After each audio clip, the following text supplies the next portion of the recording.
It is 1750. You are a farmer in Pennsylvania. You have a barn full of wheat. You have strong hands. You own land. You are, by all definitions, wealthy. You walk into a general store to buy a new plow. The blacksmith nods at you. He knows you're good for it. But when you reach into your pocket, it's empty. Not because you are poor, but because the money itself does not exist. There are no silver coins. There are no gold sovereigns. They have all vanished. So, how do you pay? You don't. You barter. You offer the blacksmith 3 chickens for a bag of nails. He sighs. He doesn't need chickens. He needs leather for his apron. The tanner has leather, but he doesn't want chickens either. He wants tobacco. But chickens were the least of your problems. In Virginia, the official currency was tobacco. Literally. Tobacco notes were legal tender. Imagine a world where your savings account could rot in the humidity over the weekend or get eaten by worms. It gets worse. Nails. Iron was so scarce that when families moved west, they would deliberately burn their old cottages down just to sift through the ash and recover the nails. A handful of rusty nails was worth more than the roof over your head. The economy is frozen. It is a paralyzed giant. This was the reality of the American colonies before the Revolution. It wasn't a political struggle yet. It was a logistical nightmare. We are told the American Revolution was fought for freedom, but freedom is an abstract concept. You cannot eat freedom. The truth is darker. The revolution was fought for the most boring, dangerous tool in human history, the ability to print a piece of paper. To understand why this happened, you have to look at the map. In the mid-1700s, America was not a country. It was a collection of distinct colonies, British businesses masquerading as towns. The people living there were British subjects. They were loyal. They drank tea, they wore wool, and they bought furniture imported from London. And that was the problem. The relationship between Britain and America was designed to be parasitic. It was a mercantile system. Here is the mechanism. Americans were forced to buy manufactured goods from Britain. They had to pay for these goods in gold and silver. Finally, people were legally forbidden from minting their own coins. Do you see the trap? Every ship that arrived in Boston or Philadelphia brought furniture and tools, but when it sailed back to London, it carried away all the gold and silver coins. The colonies were bleeding cash, literally. The blood of the economy, the currency, was being drained across the Atlantic and never returning. If you were lucky enough to hear a jingle in your pocket, it wasn't British sterling. It was contraband. It was the Spanish peso, pirate treasure. But how do you buy a loaf of bread with a heavy silver coin when there is no small change? You improvise. Colonists would take a chisel and a hammer and physically chop the coin into 8 pizza slices. These were the famous pieces of 8. 1 slice was a bit. 2 slices were 2 bits, which is why Americans still call a quarter 2 bits today. Imagine walking into a store not with a wallet, but with a pouch full of sharp, jagged silver shrapnel. That was cash for the Founding Fathers.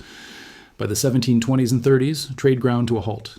Men who owned hundreds of acres of land sat in the dark because they couldn't find a penny to buy a candle.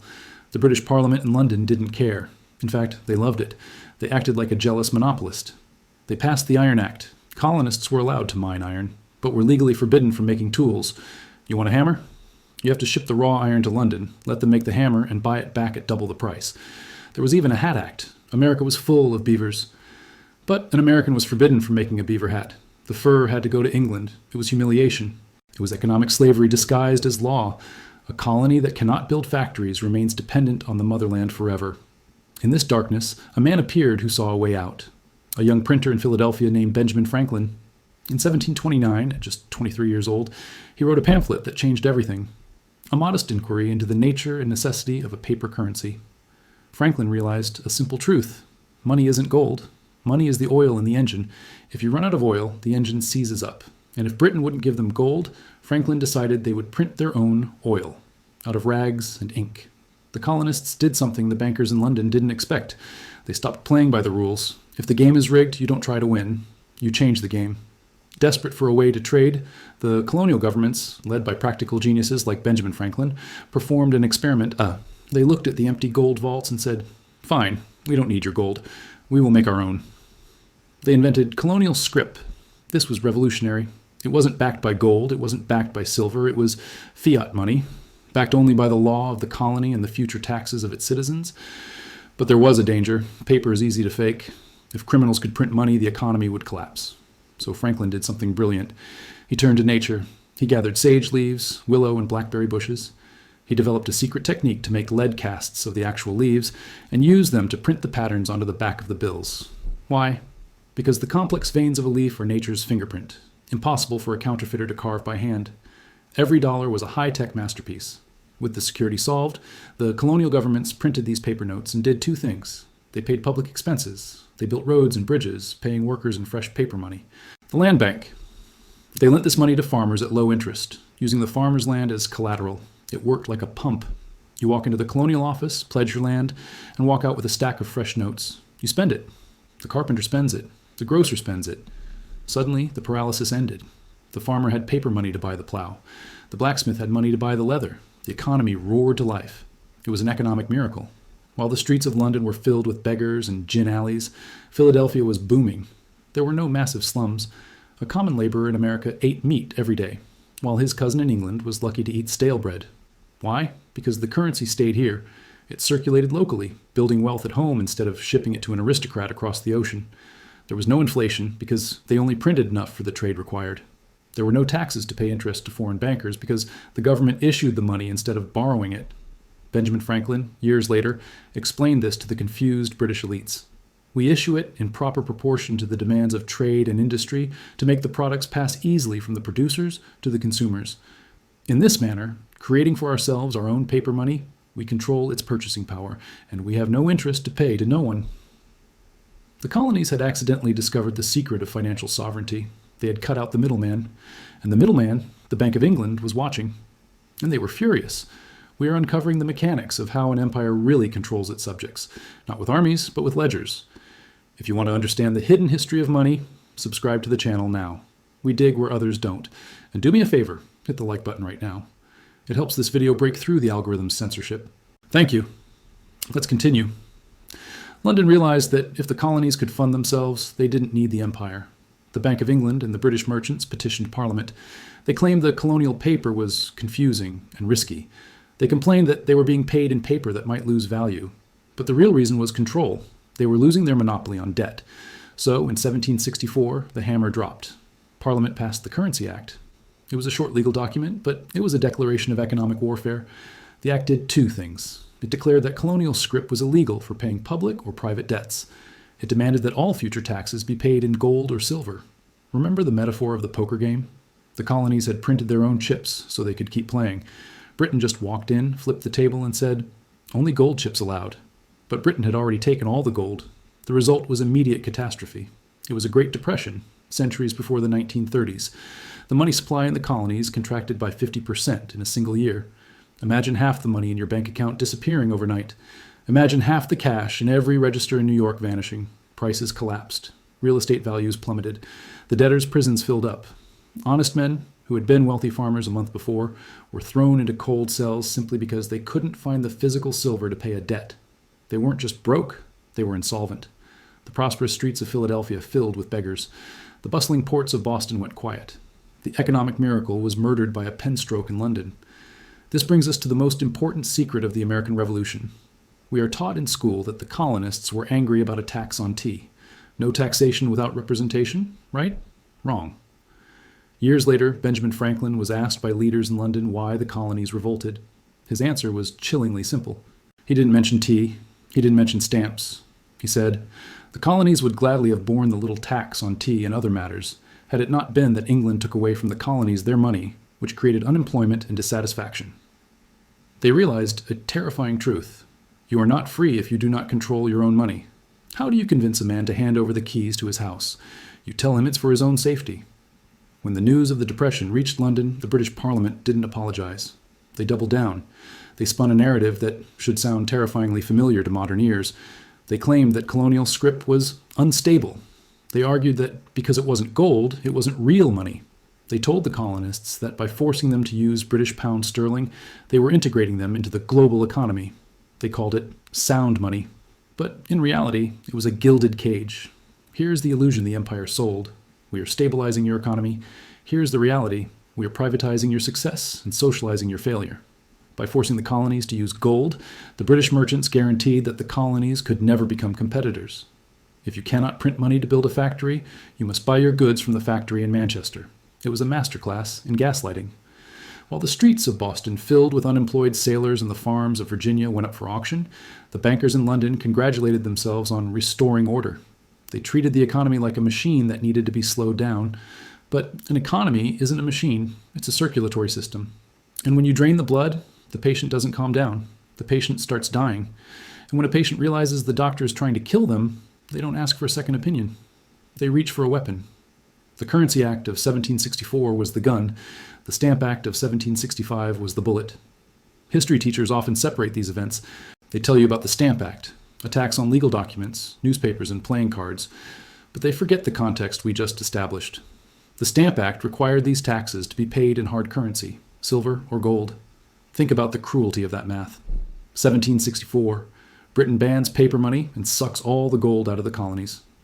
1765, Britain demands a new tax that must be paid in the gold they just took away. It wasn't just taxation without representation. It was an impossible equation.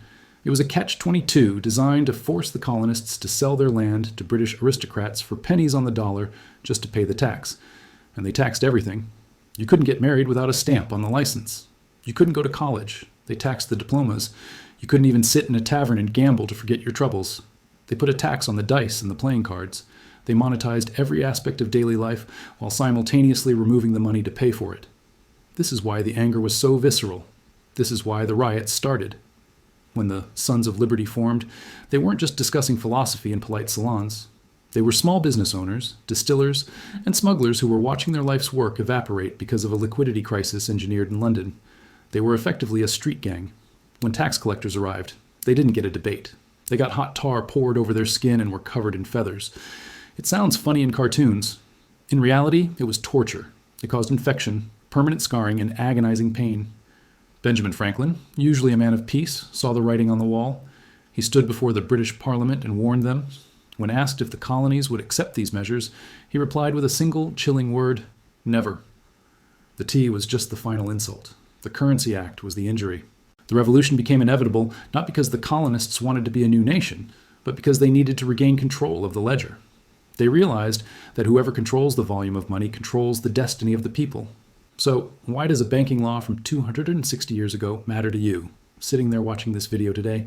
Because the mechanism hasn't changed. Only the players have. In 1764, the problem was deflation, the artificial scarcity of money designed to crush the debtor and reward the creditor. Today, we often face the opposite: inflation, the artificial printing of money designed to erode your savings and bail out the system. But the root cause is identical. You do not control the thermostat of your own economy. Imagine your house. You are cold. You want to turn up the heat. But the thermostat is controlled by a landlord who lives 3,000 miles away, and he likes it freezing. That was the colonies in 1764. Now imagine the landlord keeps cranking the heat up until your furniture catches fire, because he is cold. That is the modern economy. The lesson of the Currency Act is that monetary policy is not a force of nature like the weather. It is not gravity. It is a weapon. It is a tool used to transfer wealth from one group to another without a drop of blood being spilled. In 1764, wealth was transferred from the colonial worker to the British aristocrat via scarcity. They turned the tap off. Today, wealth is transferred from the saver to the asset holder via inflation. They have turned the tap on until the handle breaks. The method changes. The robbery remains the same. The American revolutionaries understood something we have forgotten. Monetary policy is the highest form of politics. If you don't understand how money is created and destroyed, you are merely a passenger in a vehicle driven by someone who doesn't care if you crash. In fact, they might be betting on the crash. The War for Independence was bloody, it was long, it was expensive. But the first thing the Continental Congress did, before they even had a constitution, before they had a president, was to start their own printing presses again. They issued the Continental. Now, any economist will tell you, the Continental was a disaster. British counterfeiters flooded the market with fakes to destroy it. The inflation was so bad that by 1780, a barber in Boston papered his entire shop with the bills just to mock the government. The phrase, "not worth a Continental," became slang for something completely useless. But here is the nuance that history books miss. It was messy, it was chaotic, it was hyperinflationary. But it was theirs. That worthless paper paid for the muskets. That worthless paper fed the army at Valley Forge. That worthless paper bought something that gold could never buy: independence. They chose the chaos of freedom over the stability of slavery. The Currency Act of 1764 teaches us that true independence isn't just about having a flag or an anthem or a border. It's about the ability to set your own value. The British Empire thought they could starve the colonies into submission by turning off the money tap. Instead, they taught the colonies a lesson that would dismantle the empire. If the system doesn't work for you, break the system. The question I leave you with is this. We look back at the colonists burning down their houses for nails and think, how primitive. But look at your own wallet. In a world of central banks, digital currencies, and algorithmic trading, do we actually own our money? If a bank can freeze your account because they don't like who you donated to, that is the Currency Act. If inflation eats 10% of your labor every year, that is the Stamp Act. Are we citizens? Or are we just renting our money from the new empire? History has the answers, but only if you ask the right questions. The colonists woke up in 1776. The question is, will we? If you want to keep peeling back the layers of the financial illusion, click that subscribe button. We are building a community of people who refuse to be blind. And before you go, comment below, I prefer dangerous freedom, or I prefer peaceful slavery. Let the algorithm know where you stand.